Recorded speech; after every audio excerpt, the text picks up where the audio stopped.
우리 시간 예배를 부름으로 2017년 9월 24일 예배 하나님께 드리도록 하겠습니다. 우리가 하나님을 부르며 하나님을 예배할 수 있는 것은 하나님께서 우리들을 하나님의 언약 가운데에 불러주셨기 때문입니다. 이 시간 시편 117편 말씀 선포할 때에 아멘으로 화답하시면서 자리에서 일어나심으로 하나님께 드리는 예배를 시작하도록 하겠습니다.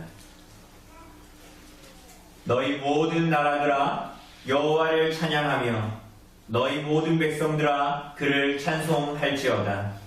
우리에게 향하신 여호와의 인자하심이 크시고 여호와의 진실하심이 영원함이로다. 할렐루야. 아멘. 기원입니다. 하나님의 언약 가운데에 부름받은 하나님의 백성들을 하나님께서 복 주시겠다라는 선언입니다. 베드로전서 1장 2절 말씀을 선포하도록 하겠습니다. 하나님 아버지의 위리하심을 따라 성령이 거룩하게 하심으로 순종함과 예수 그리스도의 핏부림을 얻기 위하여 택하심을 받은 자들에게 편지하노니 은혜와 평강이 너희에게 더욱 많을지어다. 아멘. 우리 찬송가 2장으로 하나님을 찬송합시다. 찬송가 2장입니다.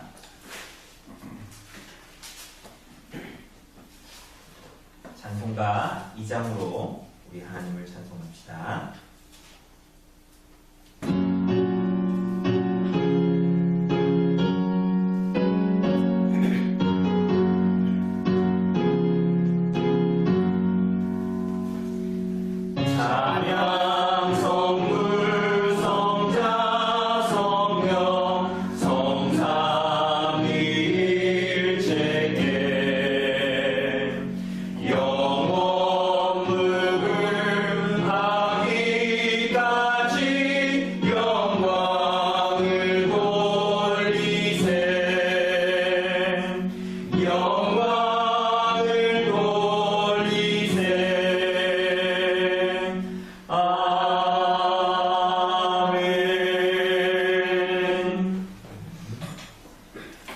사도신경은 우리들의 신앙의 고백을 요약해 놓은 것입니다. 우리들이 믿는 삼위 하나님, 성부와 성자와 성령 하나님에 대해서 우리가 무엇을 믿는가 하는 그 신앙의 고백을 요약해 놓은 것입니다.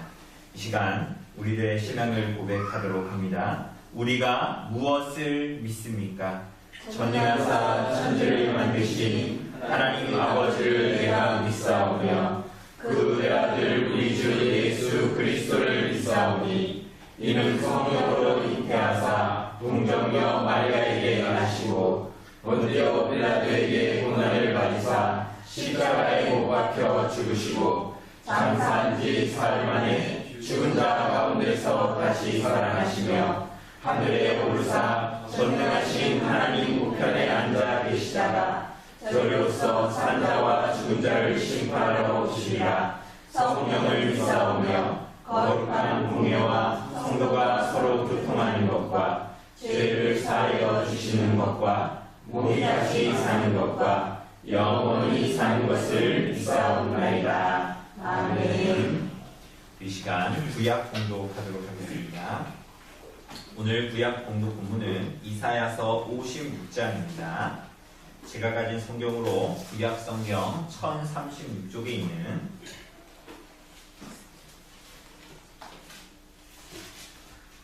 이사야서 56장 1절로 마지막 절까지입니다. 제가 가진 성경으로 1036쪽에 있는 이사야서 56장입니다. 제가 공독해 드리도록 하겠습니다.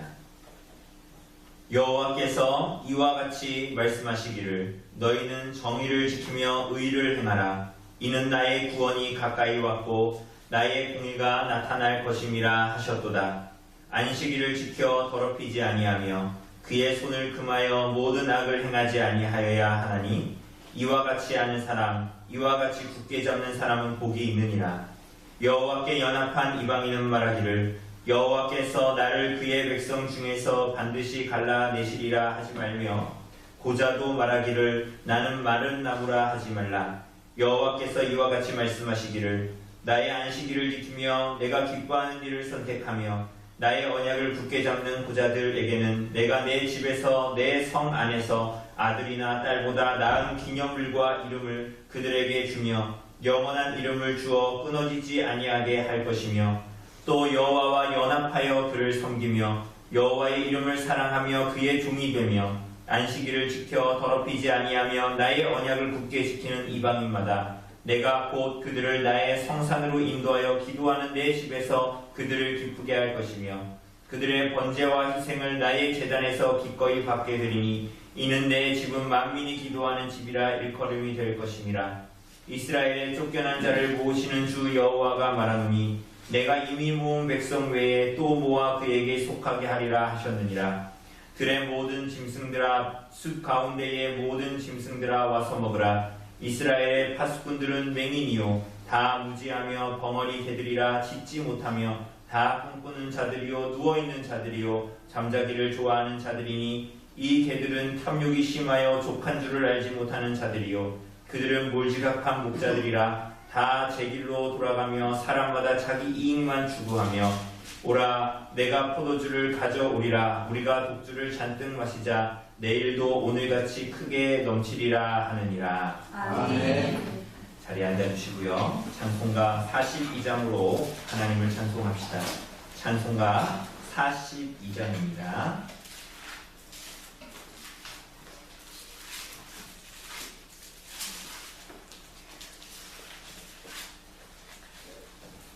찬송가 42장으로 하나님을 찬송합시다.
십계명 선포하도록 하겠습니다. 성경 표지 맨 뒤에 있는 십계명 챙겨 주시기를 바랍니다.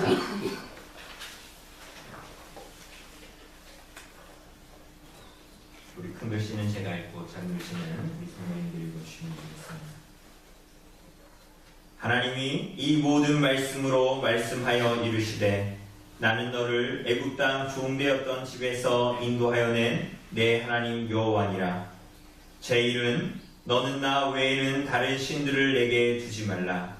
제 이는 너를 위하여 새긴 우상을 만들지 말고 또 위로 하늘에 있는 것이나 아래로 땅에 있는 것이나 땅 아래 물속에 있는 것에 어떤 형상도 만들지 말며 그것들에게 절하지 말며 그것들을 섬기지 말라. 나 내 하나님 여호와는 질투하는 하나님이요 나를 미워하는 자의 죄를 갚되 아버지로부터 아들에게로 3, 4배까지 이래하거니와 나를 사랑하고 내 계명을 지키는 자에게는 천대까지 은혜를 베푸느니라. 제3은 너는 내 하나님 여호와의 이름을 망령되게 부르지 말라. 여호와는 그의 이름을 망령되게 부르는 자를 죄 없다 하지 아니하리라. 제4는 안식일을 기억하여 거룩하게 지키라. 엿새 동안은 힘써 내 모든 일을 할 것이나 일곱째 날은 내 하나님 여호와의 안식일이니 너나 내 아들이나 내 딸이나 내 남편이나 내 여종이나 내 가축이나 내 문 안에 머무는 자이라도 아무 일도 하지 말라. 이는 엿새 동안에 나 여호와가 하늘과 땅과 바다와 그 가운데 모든 것을 만들고 일곱째 날에 쉬었습니다. 그러므로 나 여호와가 안식일을 복되게 하여 그날을 거룩하게 하였느니라. 제5는 내 부모를 공경하라. 그리하면 내 하나님 여호와가 내게 준 땅에서 내 생명이 길리라. 제6은 살인하지 말라. 제7은 간음하지 말라. 제8은 도둑질하지 말라. 제9는 내 이웃에 대하여 거짓 증거하지 말라. 제10은 내 이웃의 집을 탐내지 말라. 내 이웃의 아내나 그의 남편이나 그의 여종을 탐내지 말라. 아멘. 이 시간 죄의 고백의 시간을 갖도록 하겠습니다. 하나님께서 이스라엘 백성들에게 이 십계명을 허락하여 주실 때는 하나님이 어떠한 분이신가 하는 것을 이스라엘 백성들에게 나타내신 것입니다. 오늘 우리들에게도 동일합니다. 이 십계명의 이 언약의 말씀은 하나님이 어떠한 분이신가 하는 것들을 우리들에게 말해주고 있습니다. 동시에 그렇게 우리들을 구원하신 하나님께서 우리들이 하나님 앞에 어떻게 살아야 하는가 하는 것을 또한 말씀하고 있는 것입니다. 오늘 이 계명에 비추어 우리들이 지난 일주일간의 삶을 하나님 앞에 돌아보며 고백하며 나아가기를 바랍니다. 이 시간 하나님께 기도하며 나아갈 때에 하나님의 긍휼과 자비를 구하는 심령으로 이 시간 하나님께 나아가도록 하겠습니다.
주는 선하사 사죄하기를 즐거워하시며 주께 부르짖는 자에게 인자함이 후하심이니이다.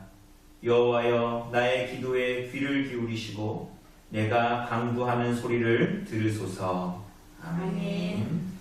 시간 감사의 찬송 하나님께 드립시다. 우리 시편 90편 1절로 3절입니다. 시편 90편 1절로 3절. 우리가 가지고 있는 시편 찬송가로 71장에 있는 시편 90편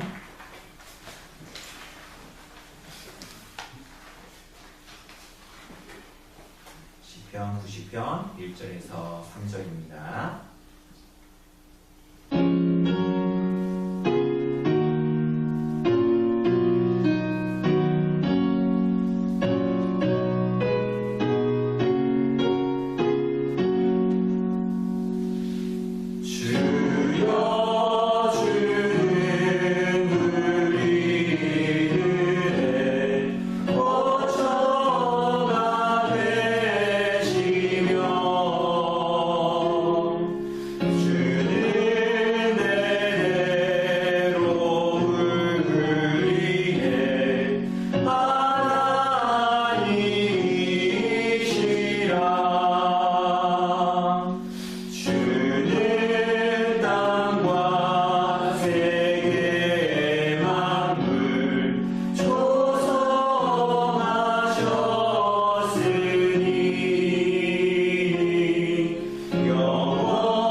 거룩하시며 영원한 생명으로 이끄시는 유일한 진리이신 하나님, 오늘도 변함없이 거룩한 성의를 허락하시고 하나님께 예배하는 자유로움과 주시니 큰 감사를 드립니다.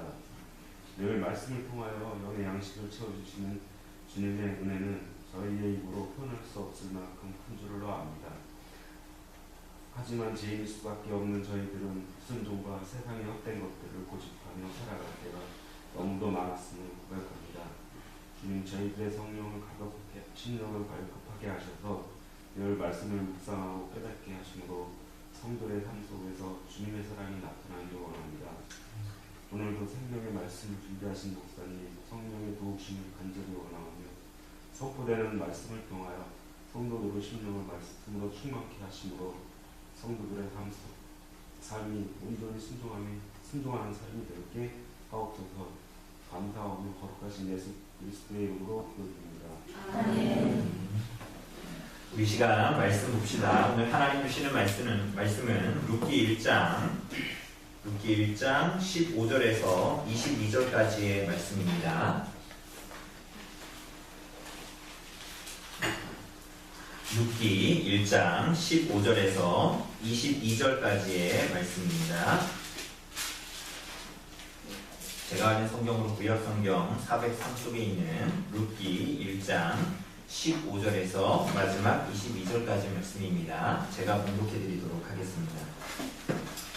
나오미가 또 이르되 보라, 내 동서는 그의 백성과 그의 신들에게로 돌아가나니 너도 너의 동서를 따라 돌아가라 하니 룻이 이르되 내게 어머니를 떠나며 어머니를 따르지 말고 돌아가라 강권하지 마옵소서. 어머니께서 가시는 곳에 나도 가고 어머니께서 머무시는 곳에서 나도 머물겠나이다. 어머니의 백성이 나의 백성이 되고 어머니의 하나님이 나의 하나님이 되시리니 어머니께서 죽으시는 곳에서 나도 죽어 거기 묻힐 것이라. 만일 내가 죽는 일 외에 어머니를 떠나면 여호와께서 내게 벌을 내리시고 더 내리시기를 원하나이다 하는지라. 나오미가 룻이 자기와 함께 가기로 굳게 결심함을 보고 그에게 말하기를 그치니라. 이에 그 두 사람이 베들레헴까지 갔더라. 베들레헴에 이를 때에 온 성읍이 그들로 말미암아 떠들며 이르기를 이가 나오미냐 하는지라. 나오미가 그들에게 이르되 나를 나오미라 부르지 말고 나를 마라라 부르라. 이는 전능자가 나를 심히 괴롭게 하였음이니라. 내가 풍족하게 나갔더니 여호와께서 내게 비어 돌아오게 하셨느니라. 여호와께서 나를 징벌하셨고 전능자가 나를 괴롭게 하셨거늘 너희가 어찌 나를 나오미라 부르느냐 하니라. 나오미가 모압 지방에서 그의 며느리 모압 여인 룻과 함께 돌아왔는데 그들이 보리 추수 시작할 때에 베들레헴에 이르렀더라. 아멘.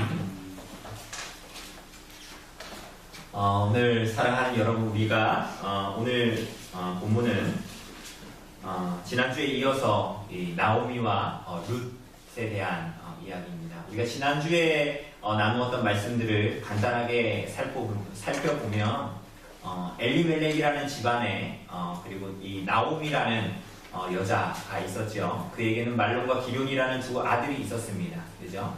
그들은 하나님의 약속의 땅 유다 베들레헴 에브라다에 있었죠. 에브라다에 속한 베들레헴이죠. 그런데 그때에 이제 베들레헴 지역에 흉년 기근이 들었습니다. 그러자 이 엘리멜렉 나오미는 자신의 두 아들을 데리고 모압 지방으로 이방 땅으로 내려가게 됩니다. 그리고 그들은 그 지역에 내려가서 잠시 우거하려고 했으나 결국은 그 말론과 기럯이 모압 여인들과 결혼하면서 그곳에 정착하게 되죠.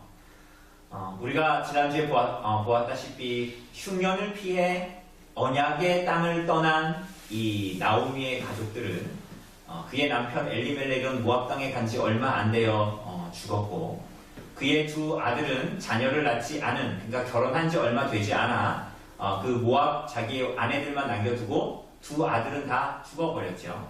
그래서 결국은 나오미와 두 며느리만 남게 된 것입니다.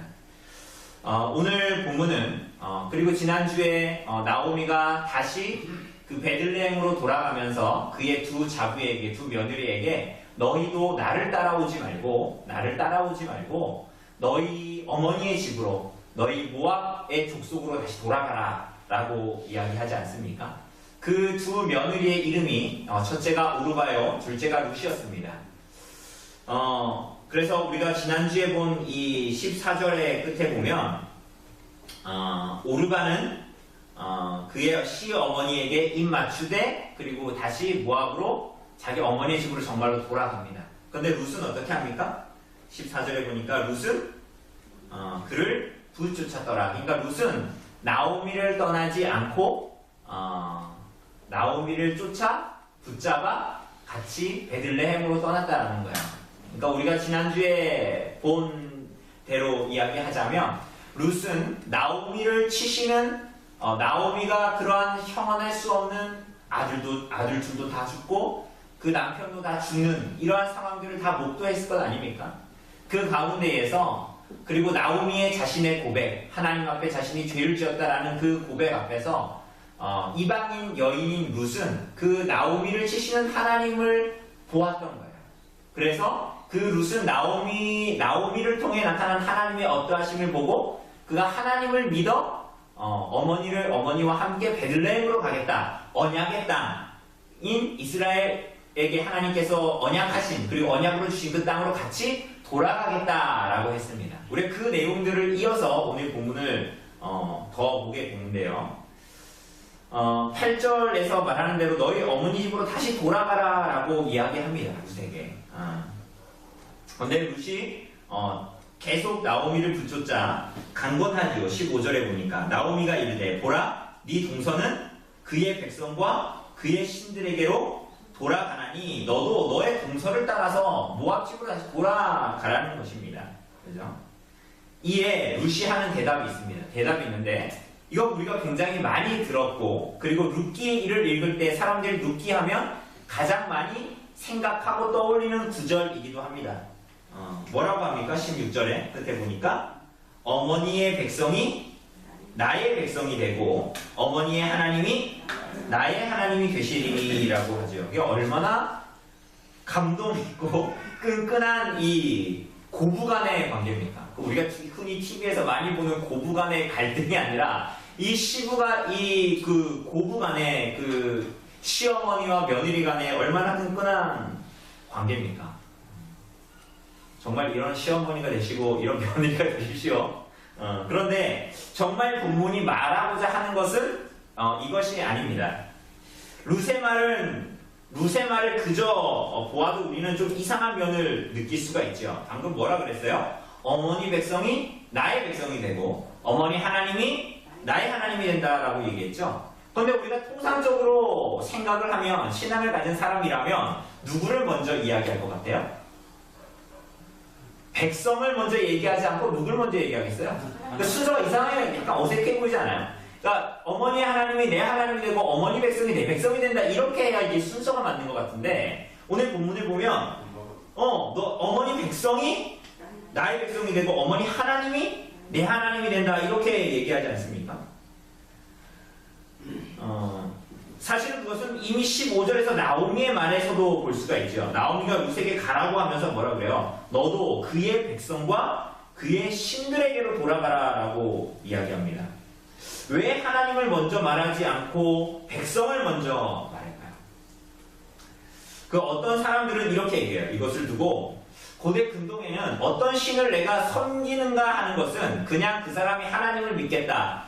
나는 뭐 알라를 믿겠다 이렇게 되어지는 것이 아니라 그 사람이 어떤 민족 공동체에 들어가서 속해 있는가에 따라서 그 민족들이 어떤 신을 섬기는가에 따라서 그곳에 머무는 사람이 어떤 신을 섬기는가를 결정할 수 있다라고 주장하기도 합니다.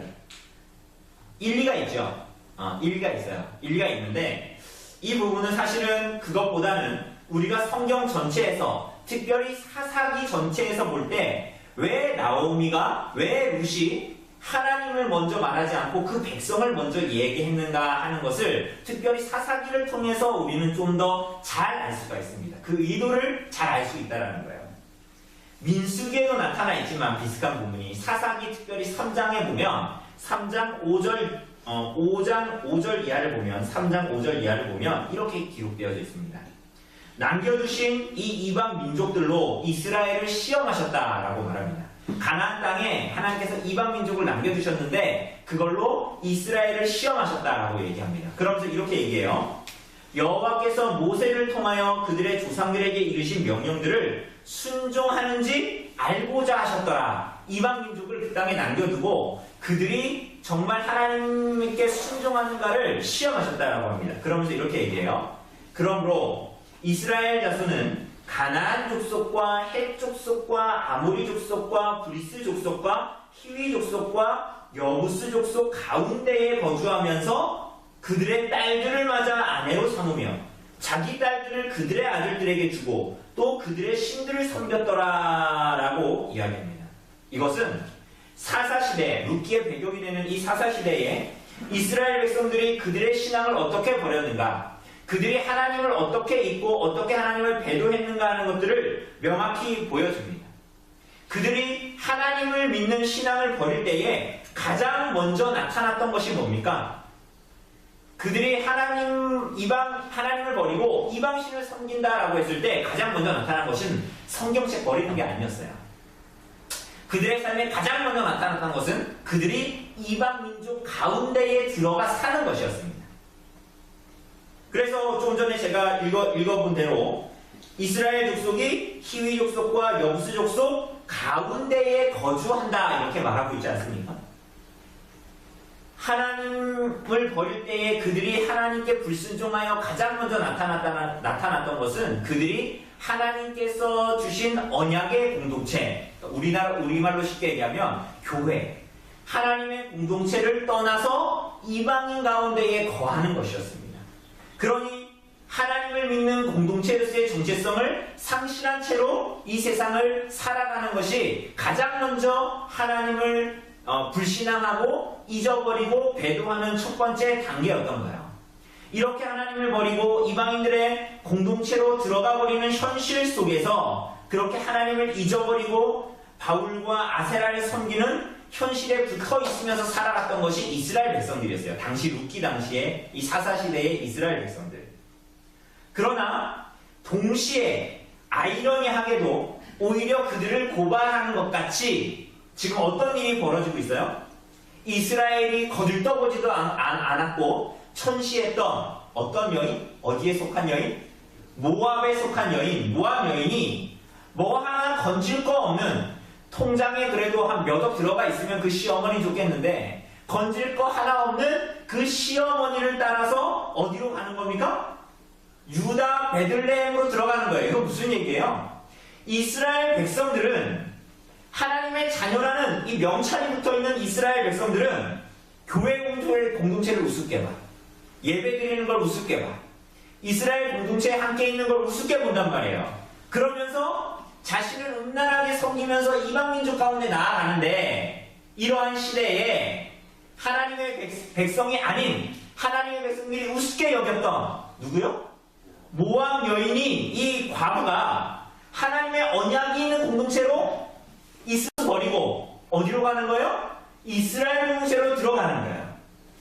그러니 사랑하는 여러분, 그저 지금 룻은 시어머니를 모시는 효심이 지극해서가 아니에요. 이 유다 베들레헴으로 이 룻이 따라가는 것은 17절을 보면, 우리도 오늘 읽었지만 17절을 보면 이게 룻이 그의 어머니 시어머니에게 하는 얘기인데 반복되는 단어가 있어요. 뭐라고 반복하죠? 어떤 말이 반복됩니까? 17절에 딱 봐도 알 수 있습니다. 첫 줄만 읽어도 뭐가 반복돼요? 죽는다라는 얘기죠. 죽는다라는 얘기를 반복합니다. 지금 근데 룻과 나오미는 살려고 유다 베들레헴 가는 거잖아요. 거기에 풍년이라 양식을 주셨다는 얘기를 듣고. 그런데 지금 룻이 하는 얘기는 어머니께서 죽으시는 곳에 나도 죽어 거기 묻힐 것이라, 내가 만일 내가 죽는 일 외에 어머니를 떠나면, 뭐 이런 얘기 하잖아요. 왜 자꾸 죽는다는 얘기 할까요? 그 룻이 나오미 자기 시어머니 룻에게 시어머니 나오미에게 죽는다 그런 얘기 하면 시어머니는 누구 생각할까요? 무슨 생각이 들까요? 자기 아들, 죽은 두 아들, 그 마음에 묻은 두 아들, 그리고 또 자기 남편, 죽은 남편 생각이 들 거 아니에요. 시어머니 마음에 상처 입었는데 거기 다시 생채기 되는 것도 아니고 왜 자꾸 죽는다는 얘기를 하는 걸까요? 이것은 나오미에게만이 아니라 룻에게도 모압은 이미 생명의 땅이 아니라 죽음의 땅이라는 거예요. 그러므로 지금 그들이 모압을 떠나 베들레헴으로 향하는 것이지요. 그런데 여기서 룻이 죽는다는 말을 반복하는 것은 그저 내 시아버지가 죽었다, 내 남편이 죽었다라는 것만을 의미하는 것이 아닙니다. 룻이 하는 말을 보세요. 이어서 보시면 어머니를 떠나면, 내가 죽는 일 외에 어머니를 떠나면 여호와께서 내게 벌을 내리시기를 원한다라고 말합니다. 그렇죠? 그러니 지금 룻은 그저 위에서 말한 대로, 그의 시어머니가 말한 대로 하나님이 내게 벌을 내리시기를 원한다, 그 신이, 유다의 신이, 이스라엘의 신이 나에게 벌을 내리시기를 원한다, 그렇게 말하지 않죠. 누구를 말합니까? 누가 벌을 내리시기를 원한다고요? 여호와. 여러분, 이 여호와라는 이름은 하나님께서 자신의 이름을 스스로 있는 자라고 자신을 드러내신 이름입니다. 그러니까 하나님의 언약이 드러나 있는 이름이죠. 이스라엘과 언약을 맺으신 하나님, 모세에게 자신을 나타내시고 자신을 알리신 하나님, 그리고 언약대로 이스라엘 백성들을 애굽에서 건져내신 하나님, 이스라엘 백성과 하나님 사이에 언약을 체결하신 하나님을 이야기할 때 누구라고 이름을 표명하는 거예요? 여호와라고 표명하는 거예요. 그러니 지금 룻은 그저 효심으로 지극정성으로 시어머니를 쫓아서 따라가는 착한 며느리가 아니라 하나님을 믿는 신앙으로 나아가는 사람으로 나타나고 있는 거예요. 그러니 모압을 떠나는 것은 그 전에 남편이 죽었다, 그 전에 시아버지가 죽었다, 그래서 그 땅이 죽음의 땅이다 라는 것이 아니라 그가 여호와 하나님을 믿는 신앙이 그 안에 있어서 그가 뭐라는 거예요? 더 이상 모압에서 그모스를 섬기며 그 가운데 있는 데에는 생명이 없고 죽음밖에 없고 여호와 하나님이 주신 그 땅으로 가야 생명이 있다라는 것을 룻이 고백하는 거예요. 그런데 이 룻의 신앙은 물론 장성한 신앙은 아니겠죠. 그죠? 아주 작은 신앙이었음에도 불구하고 그에게 참된 신앙의 씨앗이 그 안에 있다, 뿌려졌다라는 것을 우리는 볼 수가 있는 것입니다. 그래서 정리해보면 오히려 신앙의 뼈대가 굵은, 우리 식대로 말하자면 하나님을 잘 알고 교회를 잘 알고 성경을 잘 알고 우리 믿음의 대가 몇 대다 라고 하는 사람들은 다 하나님을 떠나고 배반하고 잊어버리고 하나님을 사랑하면서 돌아서는 시대, 그죠? 그러한 시대임에도 불구하고 오히려 그들과 반대로 이방인 여인은 나오미를 통해서 알게 된 하나님을 믿고, 그래서 이스라엘 백성들이 버리는 그 이스라엘 공동체로 돌아오고 있는, 베들레헴으로 돌아오고 있는 장면이 오늘 본문입니다. 오늘 사랑하는 여러분, 하나님은 이런 분이세요. 아무것도 없는 것 가운데에 있는 것처럼 부르시는 하나님, 돌들러도 아브라함의 자손이 되게 하실 수 있는 하나님이 바로 우리가 믿는 하나님입니다. 무엇도 자랑하지 못하게 하시는, 그래서 하나님이 기뻐하시는 뜻대로 택한 자들을 부르시는 사람들은 하나님의 자녀가 되고 그 백성이 되게 하는 권세가 오직 하나님께만 있는 거예요.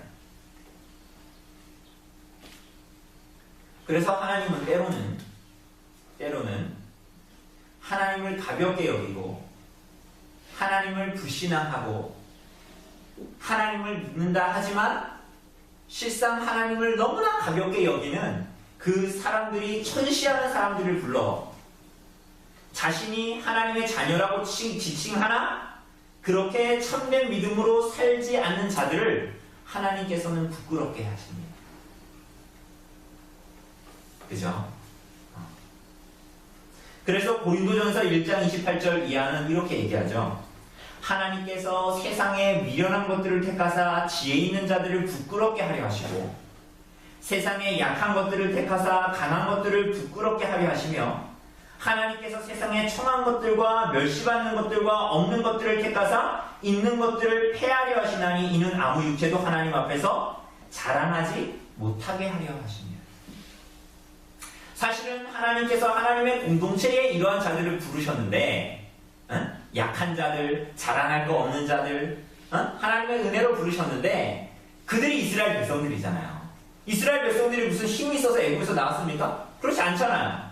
그런데 오늘 보면 이렇게 은혜로 구원받은 이스라엘 백성들, 여러분과 제가 이 땅의 교회가 하나님을 멸시하고 하나님을 가볍게 여기고 하나님을 믿노라 하지만 진실에게 하나님을 믿지 않고 그모스 신을 기웃거리고 바알을 기웃거리고 세상에 기웃거릴 때에 하나님께서 어떻게 하신다라는 거예요. 오히려 그들이 천시하는 자들을 통해서 너희를 부끄럽게 하실 거라는 거예요. 그래서 하나님은 이렇게 하나님의 자녀라고 불림을 받지만 하나님을 믿는 신앙으로 살지 않는 나오미를 룻을 들어서 부끄럽게 하시고 하나님으로부터 부름을 받은 이스라엘 공동체라고 하지만 그렇게 신앙으로 살지 않은 사사시대에 믿음 없고 음란한 이스라엘의 공동체를 룻을 들어서 부끄럽게 하시는 거예요. 오늘 사랑하는 여러분은 어떻습니까?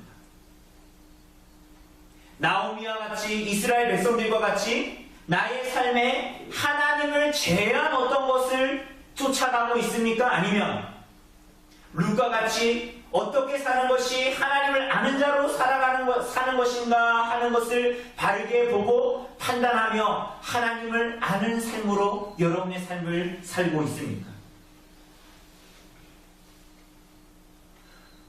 우리는 참 간사해서 하나님을 믿노라 하지만, 그리고 오늘 본문에 보면서 나오미가 왜 이럴까?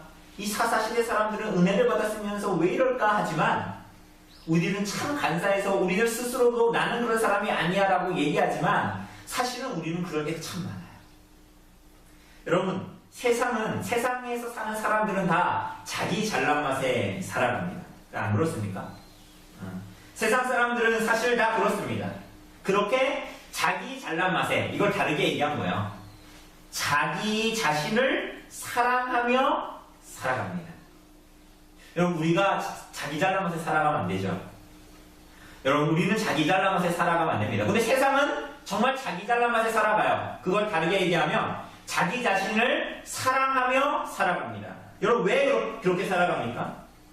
여러분, 하나님이 사람을 지으실 때 어떤 존재로 지으셨어요? 어떤 형상으로 지으셨습니까? 하나님의 형상으로 지으셨습니다. 그죠? 그것은 하나님을 닮은 자로 지으셨다라는 거예요. 그래서 삼위 하나님께서 사람을 지으실 때는 성부와 성자와 성령 하나님이 서로 사랑하며 교제하는, 사랑하는 그 사랑을 담도록 지음을 받아서 사람은 사랑하는 존재로 지음받았어요. 사랑하는 존재로 지음받았어요. 그래서 예수님이 말씀하신 대로 우리들에게 모든 것을 다하여 내 하나님을 사랑하고 내 이웃을 내 몸과 같이 사랑하라고 하셨죠. 그런데 죄가 뭐죠? 죄. 여러분, 죄는 아주 단순하게는 소요리 문답이 말하는 것처럼 하나님의 뜻에 불순종하는 것, 하나님의 뜻에 순종하여 살지 못하거나 순종하여 부족한 것, 그게 다 죄죠. 그죠? 그런데 그것은 사실은 그저 내가 산술적으로 불순종했다, 그게 죄다 라는 것을 넘어서는 것이에요. 불순종해서 살아가지 않게 된 것이 아니라 하나님의 형상으로 지음을 받아 사랑하는 존재로 지음을 받았는데, 원래 사람은 사랑하되 누구를 사랑하게 되어져 있어요? 하나님을 사랑하고 이웃을 사랑하는 존재로 지음받았어요. 그렇게 사랑하는 존재로 지음받았어요. 어떻게? 성부가 성자를 사랑하고, 그죠? 성령은 성자로 말미암아 성부를 사랑하고, 이런 삼위일체 하나님의 서로 간의 사랑을 담도록 우리들을 부르셨단 말이에요. 우리들을 지으셨어요. 그걸 하나님 형상으로 지음받았다라고 얘기하는 거예요.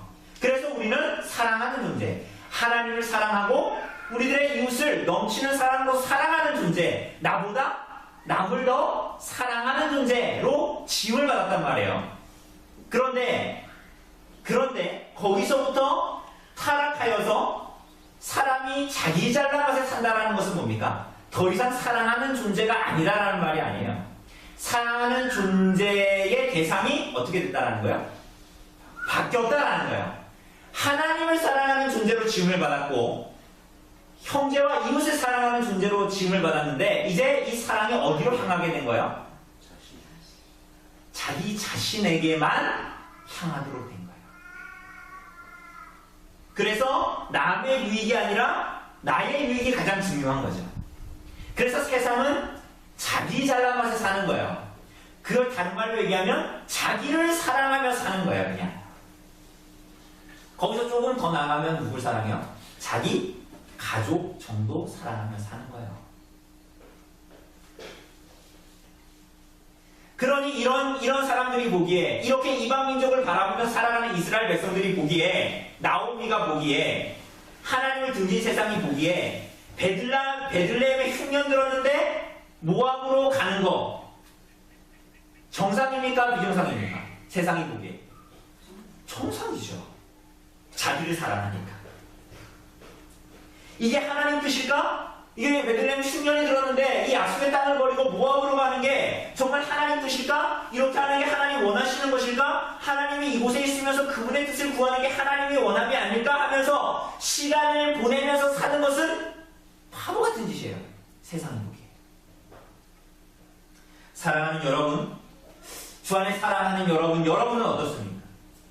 오늘 룻의 행동을 통해서 사사시대의 모든 이스라엘 백성들과 나오미를 고발하는 것과 같이 여러분은 세상의 지혜로 이 땅을 살아가는 사람들입니까? 아니면 여러분의 심령에 하나님의 말씀을, 하나님의 뜻을 귀하게 여겨서 그것을 버리려면 차라리 세상에서 무능한 사람으로 치부되며 바보 같은 사람으로 치부되며 어리석고 그저 이해 타산에 밟지 않은 사람으로 여겨지며 살아가는 것을 기뻐하며 세상을 살아가는 것입니다.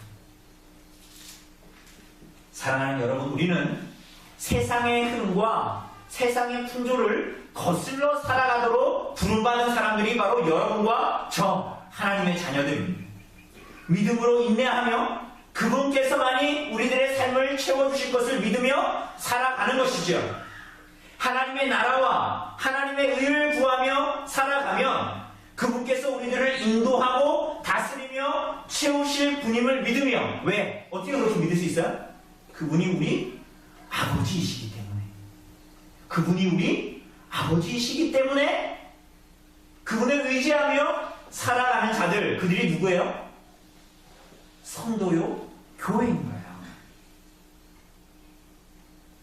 교회에서 설교되어지는 말이 아니라 말씀을 막 연구하고 봤더니 야, 하나님 우리 아버지시대. 아, 그렇구나 하고 덮는 것이 아니라 우리의 인생에 하나님, 자기를 끊임없이 사랑하고 자기를 위해서 살아가는 그러한 사람들 말고 하나님을 믿는 사람들이 어떻게 해요?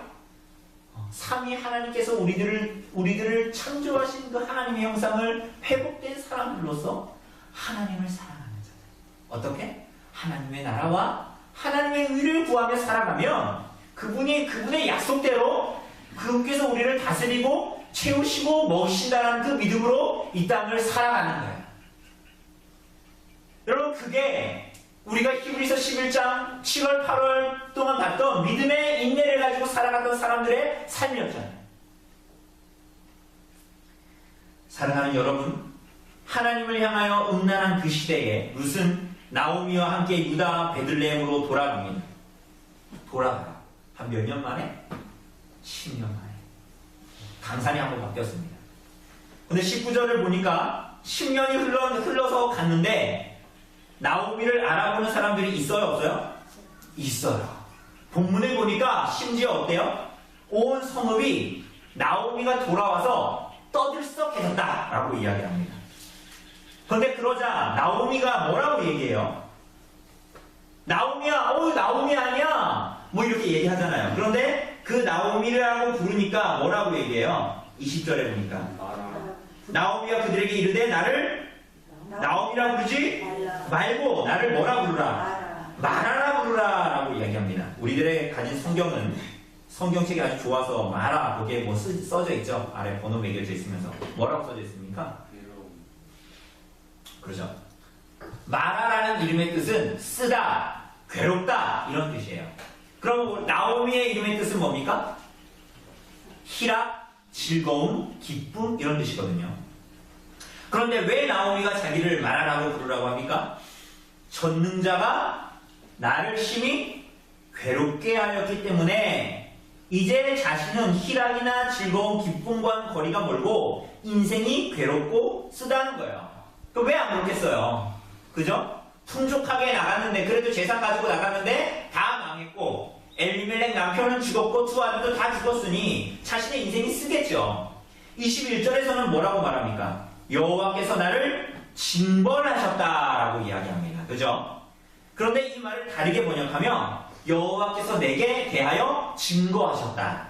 여호와께서 나에 대하여 증거하셨다라는 것입니다. 무엇을 증거하셨습니까? 마라를 증언하셨습니다. 무엇이죠? 인생이 희락과 즐거움이 아니라 인생이 쓰다, 괴롭다라는 것을 증거하셨다라고 지금 나오미가 말하죠. 사랑하는 여러분, 이것은 어떤 인생을 말하는 거죠? 지금 나오미가 베들레헴 돌아왔는데 그 베들레헴에 살던 이웃들에게 자신을 말하라고 얘기하고 있지 않습니까? 그러면서 전능자가 쳤다, 하나님이 자기 쳤다 이렇게 얘기하잖아요. 그죠? 지금 나오미는 하나님의 언약의 땅에 돌아와서 또 하나님께 불평하고 있는 걸까요? 하나님 나를 쳐서 내가 이렇게 됐잖아. 불평하고 있는 걸까요? 아직도 정신 못 차린 걸까요? 지금 나오미 지금 무슨 말을 하고 있는 걸까요? 이것은 나오미가 자신의 이름을 마라라고 부르라 하는 데에서 첫 번째로 이해할 수 있는 것이 있어요. 이 마라라는 단어는 성경에서 구약에서 딱 한 번밖에 안 쓰여요. 이 부분 빼고. 여러분 그게 어디입니까? 기억하시죠? 출애굽기 15장 이스라엘 백성들이 홍해를 육지와 같이 건너서 모세와 미리암의 찬송이 이어지죠? 그리고 이스라엘 백성들은 수르 광야로 가나안 땅을 향해서 들어갈 때 그 광야 땅 수르 광야라는 곳으로 들어가서 사흘 길을 걷습니다. 그런데 그 광야길에서 물을 얻지를 못하죠. 3일 동안. 그러니 사흘 길을 걸어서 그래서 도착한 곳이 어디예요? 마라라는 곳이에요. 마라. 근데 왜 마라일까요? 그곳에 물이 있었어요. 물이. 그런데 그 물이 어땠어요? 사람들이 3일 길을 목이 말라가지고 막 광야길을 걸었단 말이에요. 뜨거운 광야길을. 그늘도 없는 광야길을. 근데 그렇게 걸었는데 목이 마를 거 아니에요. 그러니까 물이 보여. 마라에 가니까. 허겁지겁 물로 갔겠죠. 맨 앞에 선 사람부터. 가서 먹어보니 맛이 어때요? 써요. 그러니까 마라가 쓰다 이런 뜻이거든요. 그러니까 이 마라에 있는 물은 먹을 수가 없는 물이었어요. 그래서 광야길로 가고 있죠. 지금까지 하나님은 놀라운 일들을 펼치셨어요. 뭐 홍해를 육지같이 건넌 건 말할 것도 없고 그들을 이끌어내셨어요. 그 일은 하나님께서 이미 언약하신 대로 그 뜻을 이루신 것이었죠. 이미 아브라함에게 언약을 주시고 그 일이 있을 거다라고 말씀하신 일을 이루신 것이었어요. 그래서 지금까지의 이스라엘의 역사를 보아도 지금까지 이루어진 일만 보아도 하나님을 믿고 하나님을 의지하고 하나님을 따르면 그분께서 먹이시고 입히시고 인도하실 거란 말이에요. 맞습니까? 그렇죠. 그런데 그러므로 먹고 입고 사는 문제보다 그래서 흉년 들어가지고 양식을 찾아서 모압 땅 가는 것보다 뭘 더 중요시 여겨야 돼요? 하나님의 언약, 하나님의 나라와 그분의 의를 더 소중하게 여겨야 했죠. 그런데 이 사람들 어떻게 합니까? 홍해 앞에서 그랬던 것처럼 홍해 앞에서 어떻게 했습니까? 하나님께서 우리를 구해주실 거 알고 가만히 이렇게 기도하면서 경건하게 있었어요. 이 사람들? 어떻게 있었어요? 뒤에 막 군대 쫓아오니까 어떻게 했어요? 원망이죠. 모세한테. 그죠? 차라리 애굽에 있는 게 낫지. 우리를 죽일 데가 무덤이 없어가지고 우리를 여기까지 끌고 왔냐? 뭐 이런 식으로 얘기하잖아요. 홍해 앞에서 그랬던 것처럼 그 마라에서 또 하나님을 원망합니다. 그래서 하나님께서는 모세 기도 들으시고 어떻게 합니까? 나무를 하나 그 물에 집어 넣어라. 그러니까 집어 넣으니 그 물이 어떻게 됐어요? 달아졌어요. 그래서 사람이 먹을 수가 있는 물이 되었습니다. 그런데 이어서 25절 이하에 이렇게 얘기해요. 거기서 여호와께서 그들을 위하여 법도와 율례를 정하시고 그들을 시험하실새 이르시되 너희가 너희 하나님 나 여호와의 말을 들어 순종하고 내가 보기에 의를 행하며 내 계명에 귀를 기울이며 내 모든 규례를 지키면 내가 애국 사람에게 내린 모든 질병 중 하나도 너희에게 내리지 아니하리니 나는 너희를 치유하는 여호와입니다. 하나님께서 모세를 통하여 계시하실 모든 명령과 법도에 순종하고 하나님 약속 기억하고 그분 말씀 순종하고 믿음으로 인내하면 언약하신 복을 주시겠다라고 말씀하셨어요. 어디에서요? 어디에서 그랬다고요? 마라에서 그랬다고요. 마라에서. 출애굽기 15장에서. 그런데 이렇게 말씀하시고 마라에서 이스라엘 백성들을 인도하신 곳이 어디입니까? 출애굽기 15장 27절에 보면 엘림이라는 곳이에요. 여러분 여기서 이렇게 남항진 가다가 보면 커피숍 하나 있는데 길가에 거기 엘림이거든요. 이름이 15장 27절에 엘림이 되어 있어요. 엘림인데 이 엘림이 어떤 곳이냐? 엘림에 대해서 이렇게 설명하고 있어요. 물, 샘, 열 둘과 종려나무 70그루가 있는 곳이다. 이렇게. 물이 샘이 몇 개 있다고요? 12개 있고 종려나무 제가 이스라엘 갔다 와서 그 대추야자 나무 있잖아요. 왜 저기 정동진 선프루즈에 가면 거긴 열매는 안 열리지만 이렇게 큰 야잔 종려나무잖아요. 그게 대추야자가 달리는 그게 이른 그루가 있대요. 그러니 이 땅이 어떤 땅이에요? 엘림이라는 땅이 풍족하고 기름진 땅이란 말이에요. 그리고 이스라엘 백성들은 거기에 엘림의 그 물 곁에 장막을 짓는. 여러분, 하나님께서 사흘길 광야를 걸어 그들을 인도하시고자 하는 땅이 마라였습니까? 엘림이었습니까? 엘림이었다. 쓴 물이 있는 곳이 아니라 물 12샘이 있고 종려나무 이른 그루가 있는 엘림이었단 말이에요. 사랑하는 여러분, 나오미는 지금 자신을 마라라고 부르라라고 말합니다. 이것은 나오미가 하나님을 향해서 불평하고 있는 것이 아니에요. 불평하는 것 같죠? 근데 불평하는 게 아니에요. 우리 지난주에도 봤지만 누가복음 15장에 우리가 잘 아는 탕자의 비유가 있죠. 예수님께서 말씀하신 탕자의 비유. 그런데 돌아온 탕자가 아버지에게 뭐라 그래요? 아버지 왜 그렇게 정신없이 내가 정신없는 놈일 때 철 안 들었을 때 왜 그 유산을 떼줘가지고 내가 이렇게 힘들게 살도록 해요? 이렇게 했습니까? 탕자가 뭐라 그랬어요?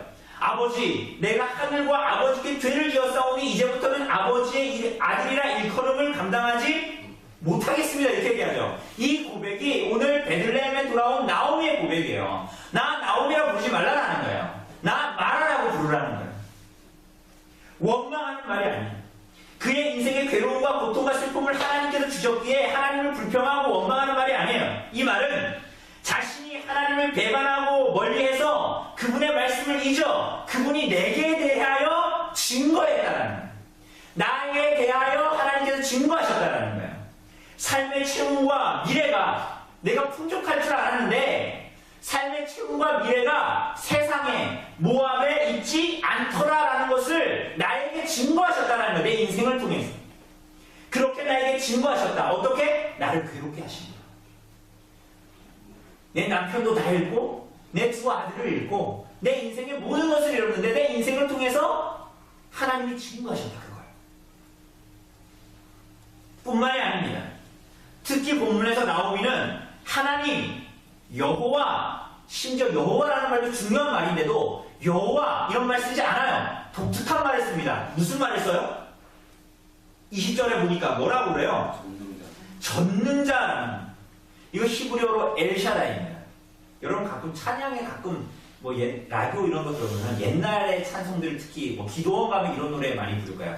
엘샤다이 엘샤다이 들어보셨어요?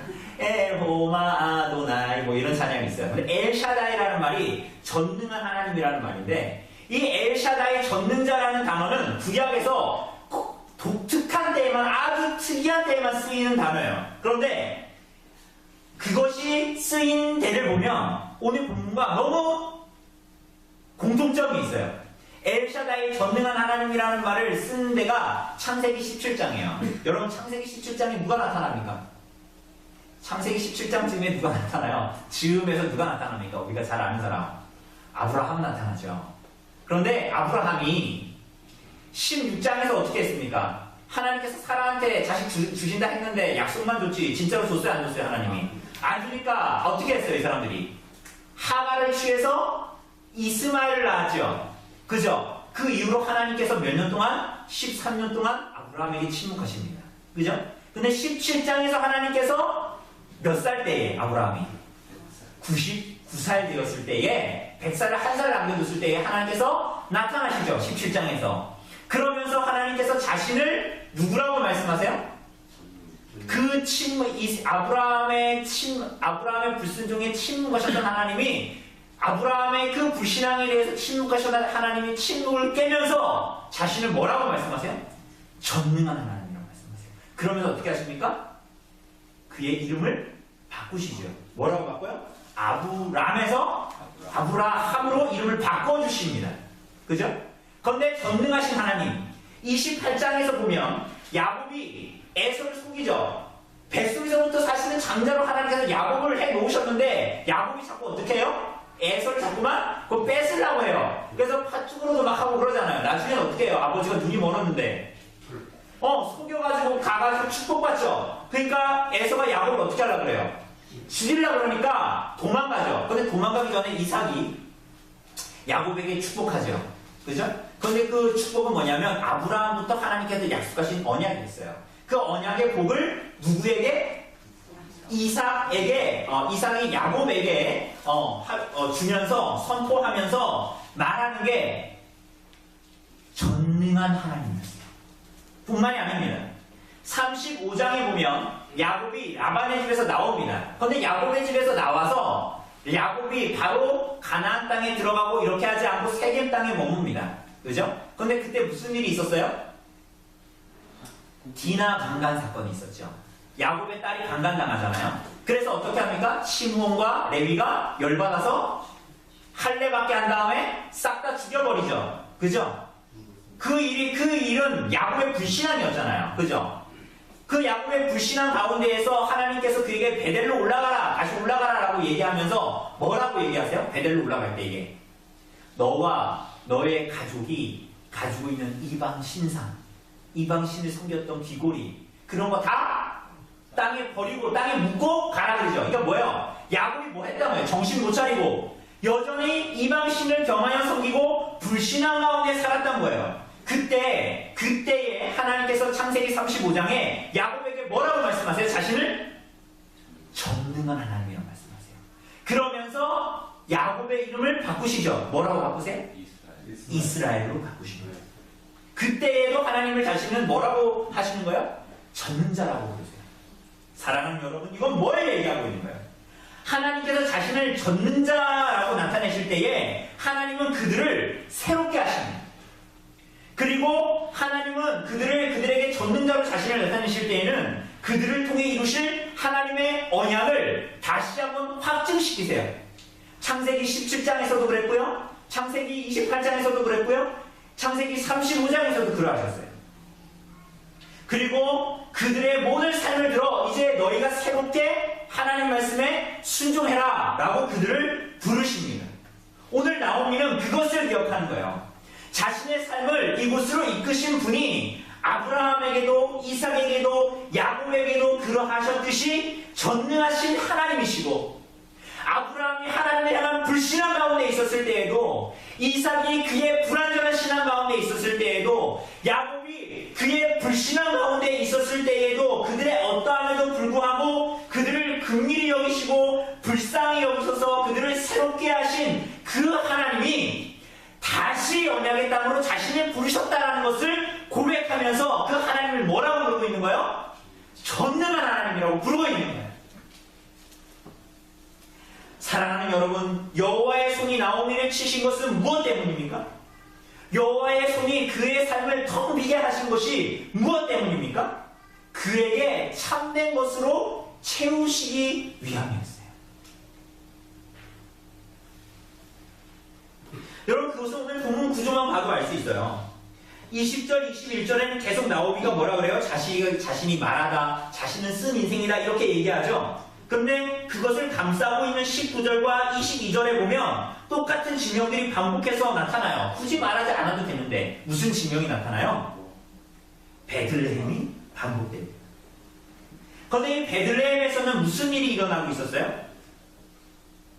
이 베들레헴에서는 22절에 보니까 베들레헴에 돌아왔더니 무슨 일이 벌어지고 있었어요? 보리 추수가 시작되고 있었죠. 하나님이 나를 치시는 줄 알았어.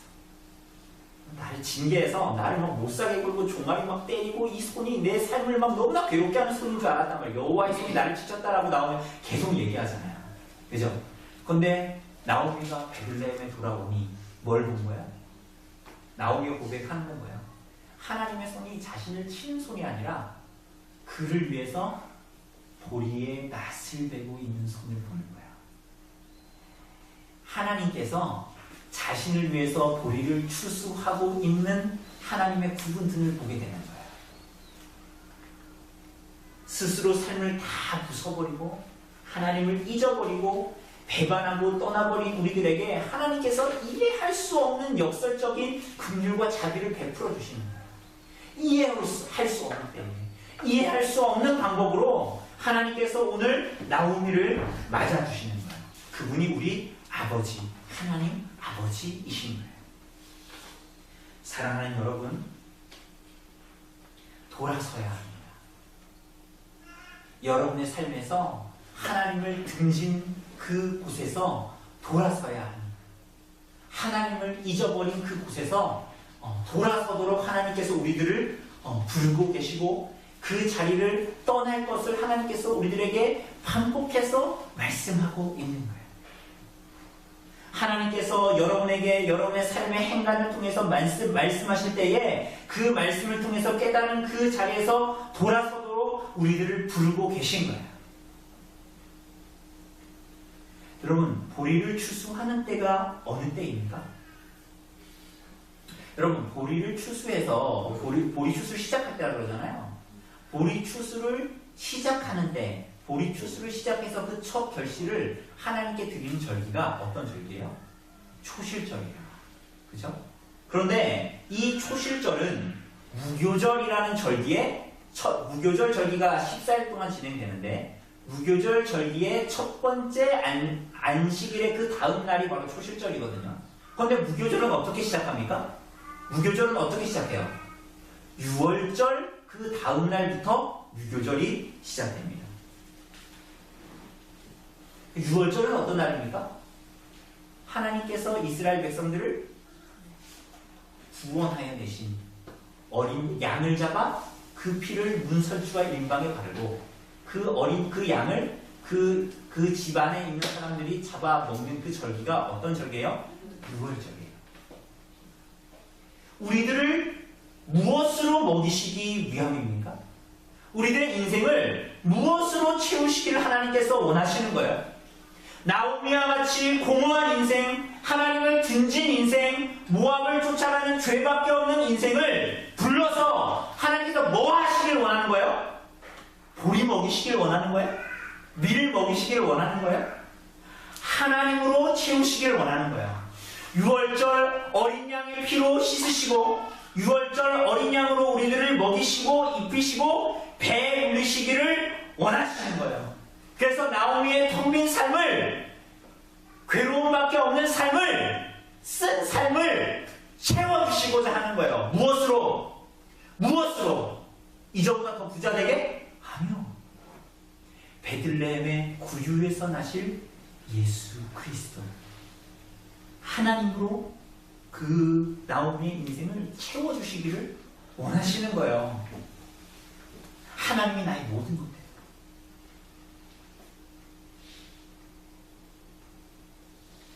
그러므로 사랑하는 여러분, 우리들의 인생의 마라는 사실 마라가 아닙니다. 우리들의 인생의 쓴맛을 보고 괴로움을 경험하고 고통을 경험하는 것은 마라로 끝나는 것이 아니에요. 우리들의 인생의 마라는 궁극적으로 나오기를 향하고 있습니다. 하나님께서 우리들에게 마라와 같은 인생의 경험을 하게 하실 때에 우리들을 향한 하나님의 뜻은 마라가 아니에요. 엘림이에요. 엘림. 샘 12이 있고 종려나무 70그루가 있는 엘림이에요. 마라로 끝나려고 하는 것이 아니라 우리들을 나오미로 부르신 거예요. 참된 기쁨과 희락으로 우리들을 이끄십니다. 사랑하는 여러분, 이것은 교회 다니는 사람들은 긍정적인 사고방식을 가져야 된다. 걱정하지 마. 다 잘 될 거야. 이 또한 지나가리라. 어줍지 않은 격려, 위로가 아닌 거야. 살아계신 하나님이 우리 아버지시고 우리가 그의 손에 긍휼을 입은 그분의 양이기 때문에 우리들을 그곳으로 이끄시는 것입니다. 우리들의 인생에 마라가 있을지라도 그것은 하나님께서 우리들을 엘림으로 이끄시기 위함입니다. 모압을 쫓고 있는 자들에게 베들레헴을 보이시는 도구일 뿐입니다. 마라의 쓴물에 나물을 넣어서 그 물을 우리가 마실 수 있는 단물로 만드시는 이유가 뭡니까? 그 물 먹고 배부르라는 얘기가 아니에요. 믿음으로 인내하고 하나님을 바라보라는 얘기예요. 그래서 이스라엘을 결국은 엘림이라는 곳에 도착하게 하지 않습니까? 하나님께서 이스라엘을 위해서 준비했던 것은 마라가 아니라는 것을 우리는 기억해야 됩니다. 혹은 더 나아가서 우리들의 인생에서 마라와 같은 쓴 경험을 할 때에 그것이 해결돼서 야 마라에서 그냥 정착하고 이 다음을 물이 달게 됐네. 이제는 문제가 해결됐네. 그냥 여기서 살자. 어? 그걸 하나님께서 우리에게 주시고자 하는 것이 아니라는 거예요.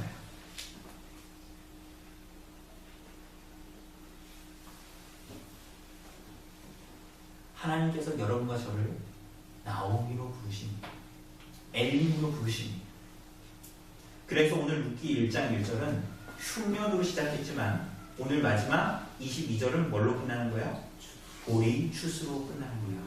이것이 바로 여러분과 저를 향한, 여러분과 저의 인생을 향한 하나님의 변치 않는 하나님의 계획, 하나님의 뜻인 거예요. 사랑하는 여러분, 마라가 있다고 불평하고 원망하고 하나님을 잊지 마십시오. 마라에 가서 그렇게 해도 하나님은, 마라에 가서 우리가 불평해도 하나님이 나무 넣어서 물 달게 해 주시겠지만 그것은 그렇게 자랑스러운 일이 아닌 거예요. 아이와 같은 거예요. 아이와 같은 거. 사랑하는 여러분, 믿음 안에서 장성하시기를 바랍니다. 믿음 안에서 자라가시기를 바라요. 믿음으로 인내하여 엘림을 바라보시기를 바랍니다. 우리 하나님이 우리 아버지시기 때문에 마라를 지나 엘림이 있습니다. 선하신 뜻을 가지고 있기 때문이죠. 그래서 하면서 우리 예배의 부름으로 선포했던 시편 117편은 이렇게 말하죠. 우리에게 향하신 여호와의 인자하심이 크시고 여호와의 진실하심이 영원함이로다. 이 단순하지만 하나님을 향한 진실한 고백과 하나님을 아는 지식 때문에 하나님을 진실하게 경외하는 그 신앙과 고백이 오늘 이곳에 모인 성도님들과 우리 교회 가운데에 있기를 간절히 바랍니다. 잠시 기도하도록 하겠습니다.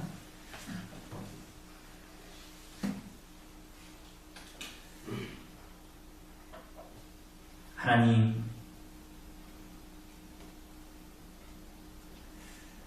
하나님께서 우리들의 인생을 들어서 마침내 가게 하고자, 도착하게 하고자 하시는 곳이 마라가 아니요 엘림이고, 흉년이 아니라 보리 추수 때이고, 마라가 아니라 나오미인 것을 우리가 기억할 수 있도록 하나님 인도하여 주시옵소서. 때로는 마라와 같은 인생의 경험을 할 때에 하나님께서 우리들을 부르시는 줄 알고, 그리고 그 마라와 같은 인생의 어려움 속에서 그 문제가 해결되어서 그저 끝나는 것이 아니라 정말 하나님께서 우리들을 어디로 부르시고 있는지를 우리들이 분명히 깨달아 우리들을 향하신 하나님의 인자하심과 하나님의 사랑과 진실이 영원하고 크다라는 것을 우리들이 분명히 알고 고백하는 이 땅에서의 인생 되어줄 수 있도록 하나님 인도하여 주시옵소서. 하나님, 우리가 그저 경험을 해서 세상의 것들로 채워봐서 안 채워지니 하나님을 따르겠다 하는 어리석은 인생 살지 않도록, 인생을 그렇게 낭비하지 않도록 하나님께서 도우시고 오직 하나님으로부터만 우리들의 모든 것이 채워질 줄을 알고 하나님의 나라와 그분의 의를 구하며 이 땅을 살아가는 우리 성도들 되어줄 수 있도록 하나님 인도하여 주시옵소서. 이 모든 말씀 우리 주 예수 그리스도의 이름으로 기도드립니다. 아멘. 네, 우리 찬송 212장 찬송하시면서 우리 준비하신 헌금 헌상하도록 하겠습니다. 찬송가 212장입니다.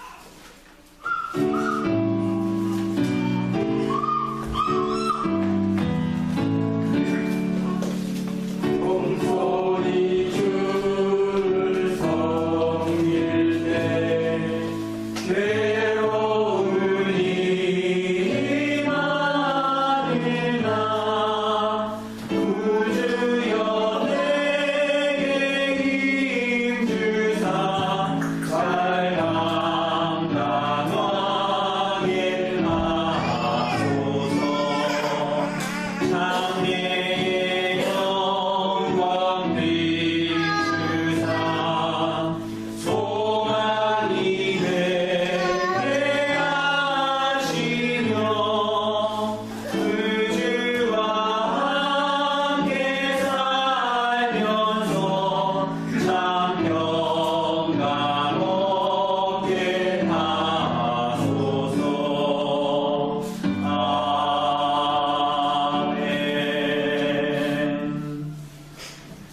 동원기도 하나님께 드립시다.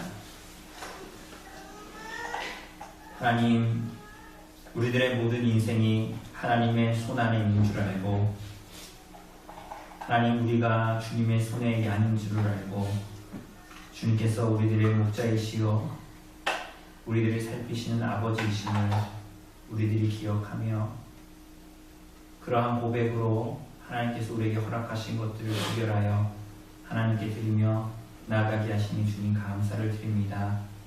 우리들의 이 신앙의 고백이 우리들의 일생을 다 휘감도록 도우시고, 우리들의 일주일간의 삶이 이 고백과 같이 하나님 앞에 사라질 수 있도록 성령의 능력을 더하여 주시옵소서. 하나님의 나라와 의를 구하며 살아가는 삶이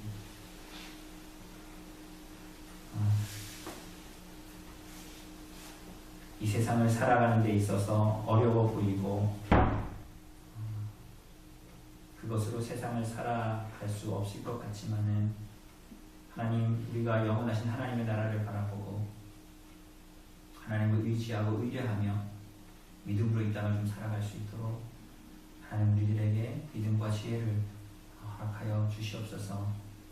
모든 말씀 우리 주 예수 그리스도 이름으로 기도드립니다. 아멘. 자리에서 일어나셔서 찬송가 635장으로 하나님을 찬송합시다. 찬송가 635장입니다.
주 예수 그리스도의 은혜와 하나님의 사랑과 성령의 교통하심이 너희 우리와 함께 있을지어다.